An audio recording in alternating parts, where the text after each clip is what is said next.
Director of Ceremonies, Your Excellency Dr. Netumbo Nandi-Ndaitwah, the President of the Republic of Namibia, and Lieutenant General Retired Epaphras Denga Ndaitwah, our first gentleman, Your Excellency, my apologies, Right Honorable Dr. Elia Ngurare, the Prime Minister of the Republic of Namibia, our heroes and heroines of the liberation struggle, fellow Namibians, and allow me to stand on the protocol already established. Good morning. It is with immense respect and honor that I stand before you today on this solemn ground here at the Heroes Akker for the commemoration of this year's Heroes Day. 26 August is a day set aside by our government on which we, as Namibians, rededicate ourselves to the noble ideals of freedom, unity, justice, and peace. These are the ideals for which our heroes and heroines of our liberation struggle took up arms and embarked on the bitter armed struggle, which ultimately led to our country's independence on 21st March 1990. Fellow Namibians, this Heroes Day commemoration today is made even more significant by the presence of distinguished Namibians who personally participated in the liberation struggle and who continue to serve our nation.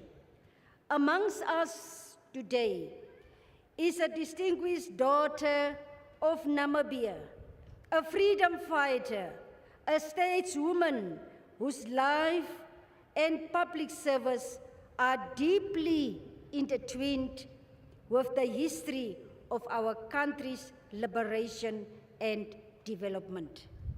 It is therefore an honor and privilege to introduce our keynote speaker, a person whose contribution to the liberation struggle and whose dedicated service to the Republic of Namibia have left a lasting mark on our nation.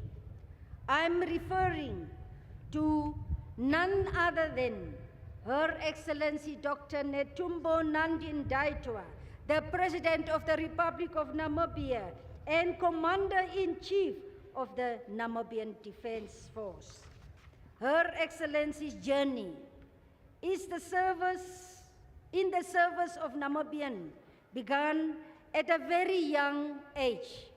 In 1974, she left Namibia and joined the liberation struggle in exile, demonstrating an extraordinary commitment to freedom and independence at an age when many young people were only beginning to discover their own path in life.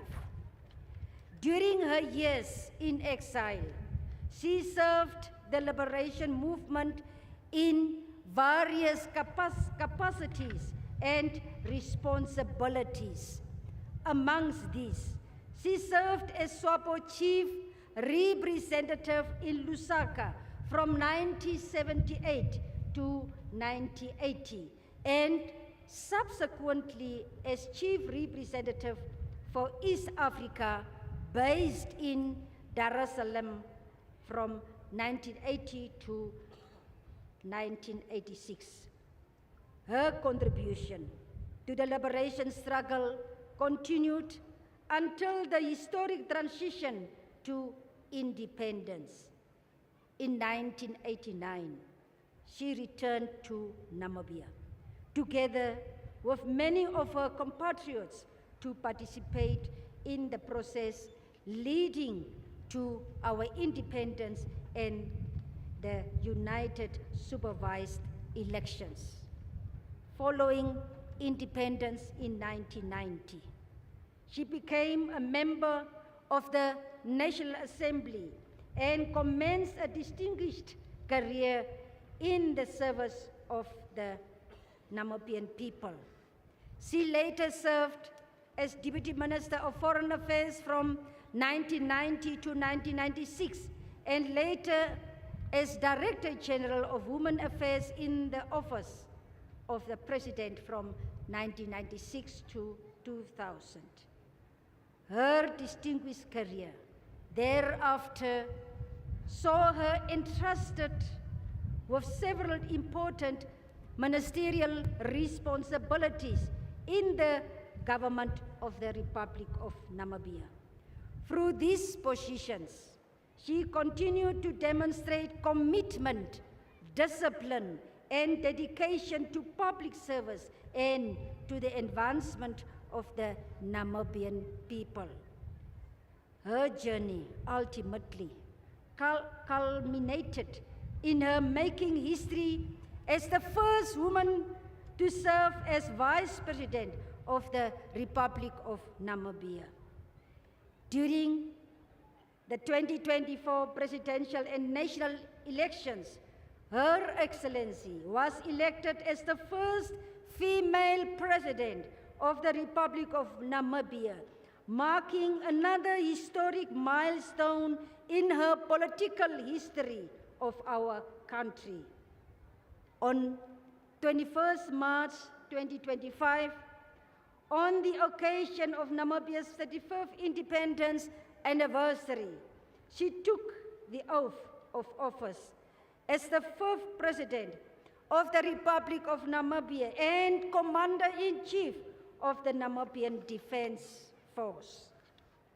With these few remarks, it is now my singular honor to invite to the podium our keynote speaker, Her Excellency Dr. Netumbo Nandi-Ndaitwah, the President of the Republic of Namibia.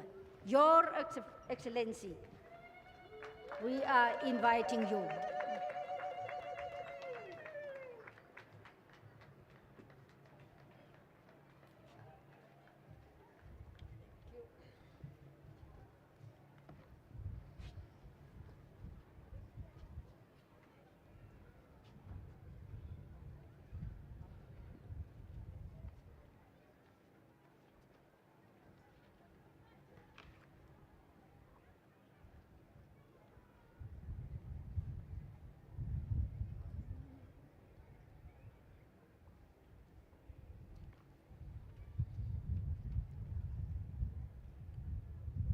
May I request us to observe a minute of silence?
I'm so concerned.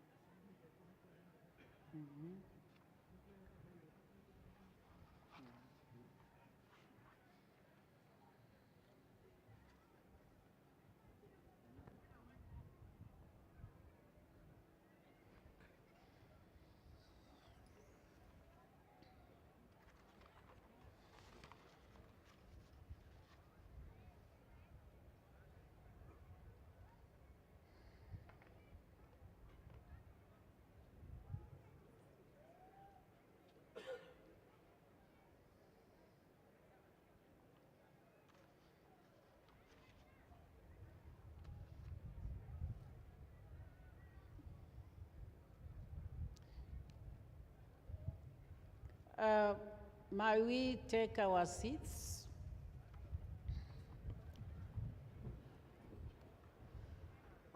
Thank you very much, Your Excellency, Comrade Lucia Wetboy, Vice President of the Republic of Namibia.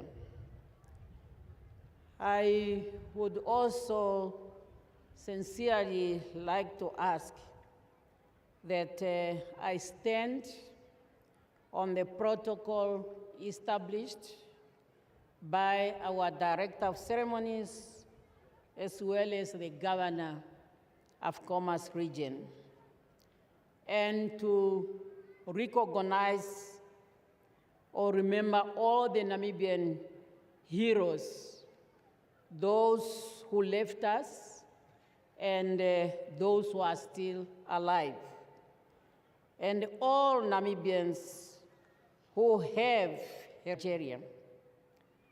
Fellow Namibians, today, the 26th August, we are here at this case ground to remember the gallant sons and daughters of Namibia who sacrificed their precious lives so that we could live as a free and sovereign people.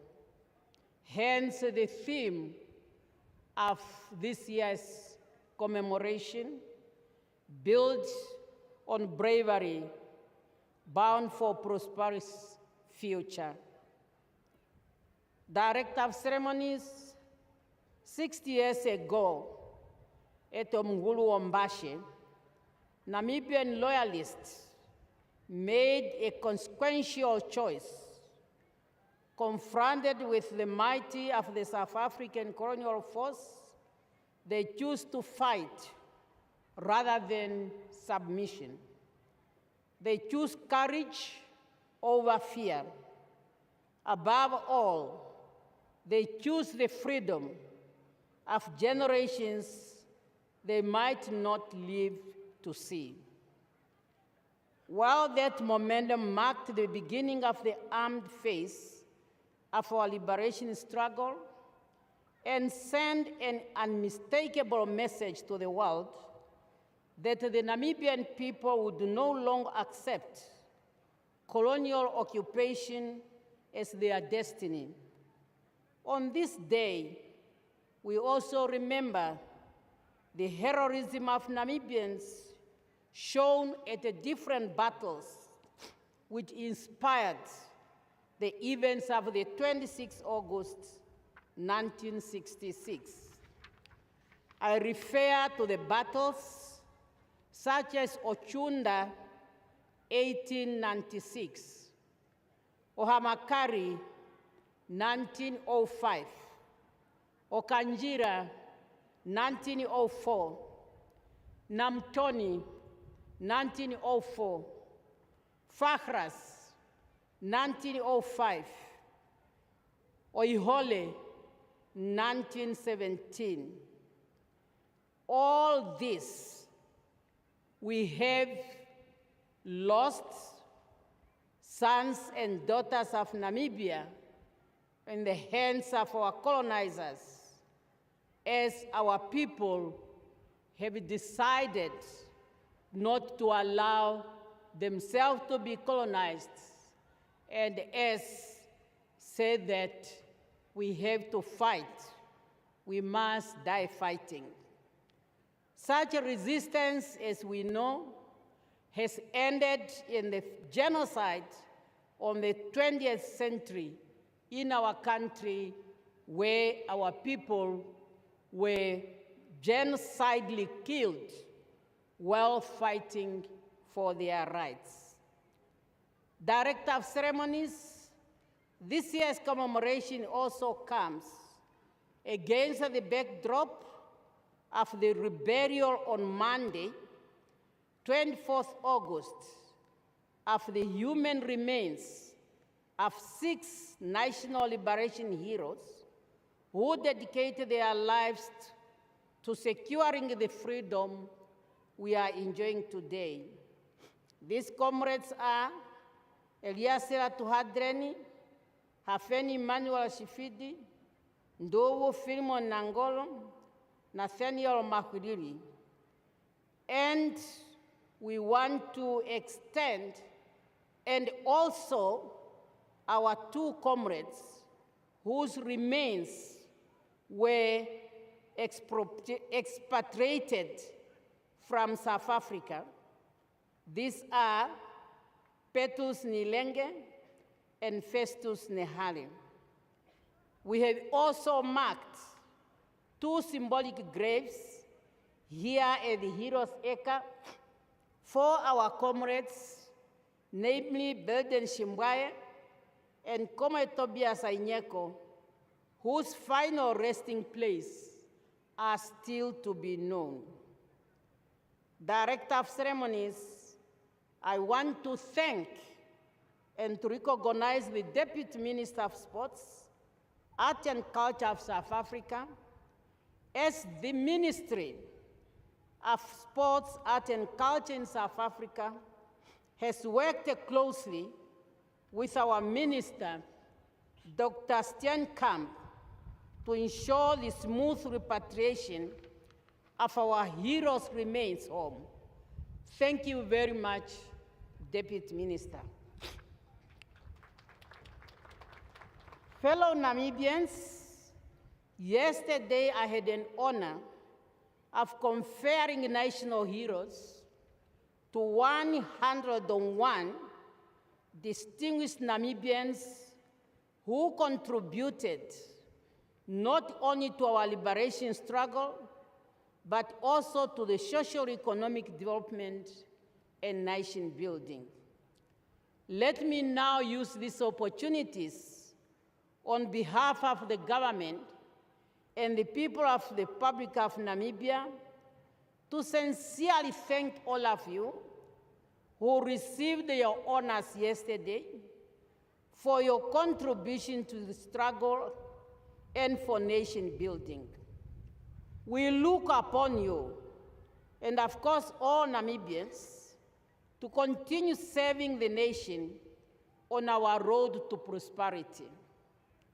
Fellow Namibians, it is important to note that today, Namibians from all 14 regions have traveled to Windhoek to commemorate Heroes' Day as one nation, united with one heart and one mind in remembrance. Therefore, we gather today not merely to remember what happened, but to reflect upon what those sacrifices demand of us. The very freedom that allows us to gather here today in itself is a measure of how far we have traveled. We all know well that before independence, movement and settlement in and around Windhoek were controlled according to the race or ethnicity and other discriminatory classification. Apartheid deliberately divided our people and sought to prevent Namibians from recognizing themselves as belong to one nation.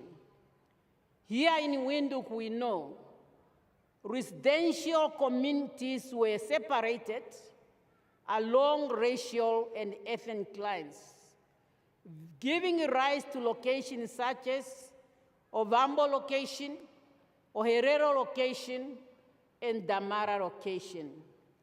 Today, a Namibian is free to live, work, travel, and even raise a family whenever they want in this land of the brave. That freedom might appear ordinary to a generation born after 1990, what we call the born free. But it was extraordinary to those of us who lived without such a freedom. Fellow Namibians, as Comrade Andiba Toivo said, and I quote, "I know the struggle will be longer and bitter, but I know my people will wage it to its logical conclusion," end of quote.